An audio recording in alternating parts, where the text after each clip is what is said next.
Kwingineko, gavana wa kaunti ya Kilifi Amason Kingi ameondolewa kama mwenyekiti wa chama cha ODM katika kaunti hiyo na nafasi hiyo kuchukuliwa na mbunge wa Ganze Teddy Mwambire.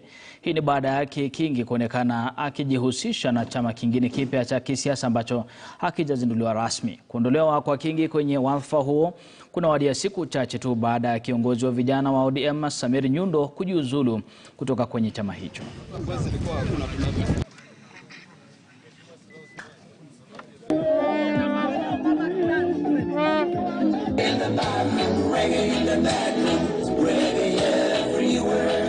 Wametuma mwakilishi wao Mheshimiwa Buya, na umemsikia akisema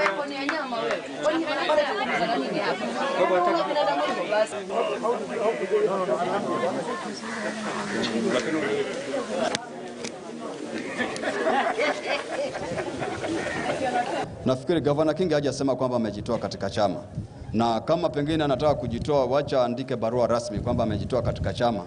Na mimi niko pale kama naibu mwenyekiti katika gatuzi letu la Kilifi. Kitu ambacho tunafanya, tunajaribu kuweka mikakati maalum kuhakikisha kwamba ndani ya mwezi huu na mwezi ujao chama kitakuwa imara zaidi. Kwa hivyo kama kutakuwa na watu wote ambao wanafikiri kwamba kuna matatizo, lazima tushauriane. Mkutano wa juzi nilifahamishwa, nilikuwa hospitali sikuweza kufika, lakini hakuna mapinduzi yote ambayo yalifanyika. Kwa hivyo kama pengine kuna mtu yote ambaye anafikiria anataka kutoka, huu ndo wakati mzuri aweze kutoka kwa chama ili tuweze kujipanga kiwe thabiti zaidi. You know extremely well that Kilifi is an ODM zone. You know that. And there's no doubt about it. That ODM is the party in Kilifi.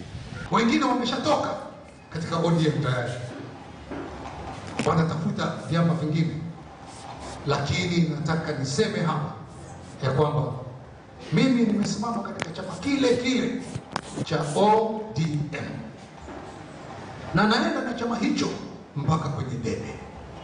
Kile kitu tunataka kuleta ni chama cha kisiasa ama muungano wa kisiasa wenye asilia ya hapa pwani. A national party or a national coalition ambayo ina kitovu chake hapa pwani. Na baadhi ya viongozi wa